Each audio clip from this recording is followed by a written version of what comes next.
Hi, I'm Tom, and this is AC On, the short Alpha Clash podcast, where I talk all things Alpha Clash on my way to work. So today's topic is, of course, spoilers from Unrivaled. We got a bunch more, and there's something I want to talk about. But I have to mention the Kickstarter for the comic book is live now.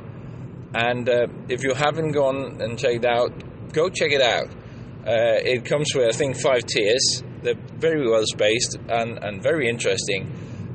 You might hit a hard choice and have to set a budget limit for yourself. But go have a look at that. I want to highlight one thing about the Kickstarter. It's not one of the tiers, it's the add-on. So there is an add-on to any tier, of course, where you can get 10 comic books for $65 US. If you are building, never mind. But if you're like me, trying to build a community around the game, having 10 comic books to give away as prizes or sell or just give away, getting them for 65 US is a fairly good deal, at least in my opinion. So if you're building a community, I would highly recommend putting that tier on, putting that add-on onto your whatever tier you're at. So go for it. On Kickstarter live right now. If I remember it on my way home or tonight, I'll put a link to the Kickstarter below in the comments. Not in the comments, in the show notes. Anyway, on to spoilers. So we got spoilers, if at least for me, in 2 different categories, and I'm going to start off with the next contender weapon, which is coming out as a box topper. It's blue this time. I know when we talked about Gamma Fire, I sort of predicted that would be a contender weapon for Moxie. That would make sense. Well, it wasn't what we got. We got a Sugarboo Trusted Companion in blue for Mean Streak. And, okay, fair, I get it. Let's have one of those. So, the cool thing about this is that it sort of indicates that maybe there will be more contender weapons, at least to me, even if it's just a box topper. But Sugarboo will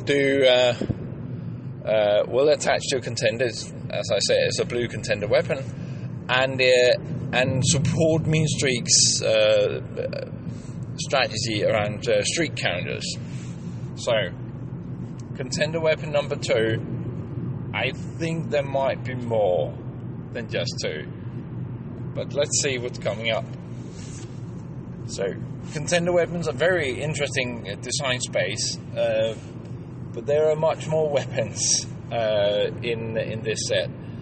I tried to look it up this morning, and the deck builder page, the Clash Grounds, wasn't quite working for me. But I know we had white weapons before, we had black weapons before. I think there were a red weapon, but very minor.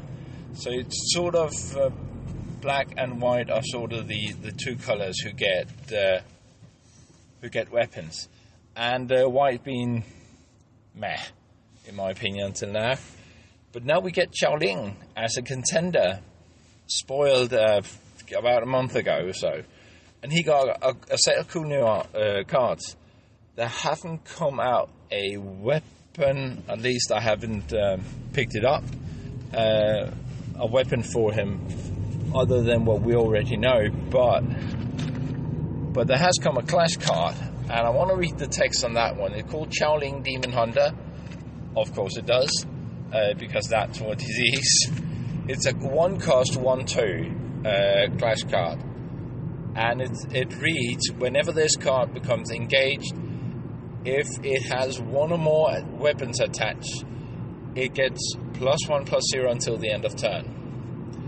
Now, combine that with Xiaoling's contender ability. So, when you attach a weapon to a rogue clash card you control, you may engage this card. If you do, ready that card. So now you can sort of flash weapons onto things and make them bigger. I like that. That's a good design space for Xiaoling. Let him have a weapon, he gets more engaged, and he gets stronger. Also for Xiaoling, or not specifically for Xiaoling, but in white, we got a basic action, the same called gatekeeping. For a single, you get to activate the portal, so you get a discount on that. And it says, look at the top card of your deck. If it's a weapon, put it into your hand. Otherwise, if it's not, put that card into oblivion. Again, weapon-centric in white. And it's I hadn't thought of white as a weapon-centric color. I know they got weapons. I think both I'm trying to remember the names, abatement, something like that, for Xiaoling cards, clash cards, because we didn't have a contender until now. And if I remember correct, Conquest does have access to a hammer or something of that sort. But now we get much more weapon-centric in white, which I like. It opens up a new possibility. And at least for the builds I've seen, weapons are a more mid-range type of decks.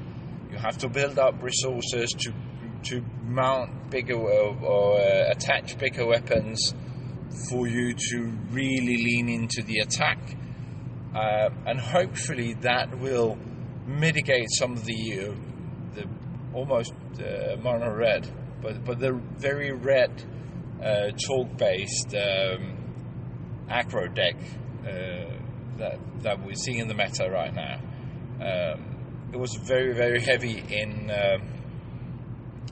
the Philippines, the tournament back. So maybe this more diversion in and more cards of support of weapons in white now. We also got a suit up for the black Moxie decks. Maybe that will lean into a more mid-range setup, making that come back in sort of a control manner against Torque's red damage cards. In order to do that, you do need to gain some life, and again, White got your back, or Xiaoling got your back, with the Clash Pop Triumphant I'm going to do that again. Triumphant Revitalization. It's a Clash Pop for a single white, and does have to be white. That says you may only play this card if your contender is white. So that is, of course, thought for Xiaoling, and he's on the card, the art, and it says target contender or clash card you control get +1/+1 until the end of turn, and then target container gains 3 health and you draw 1 card. Now that is a lot of value for a single card, and it's not even, I don't think it's epic or legendary or anything like that. I think it's actually common. Just check. Yep, that is a common card that does all of that heavy lifting. So very nice white cards coming out, both for gaining health and for aiding and assisting with mid-war weapon content. So great news, great strategies. I'm really looking forward to this set. Anyway, that is all for me now. I'm actually at work, so I'll talk to you again later. Bye.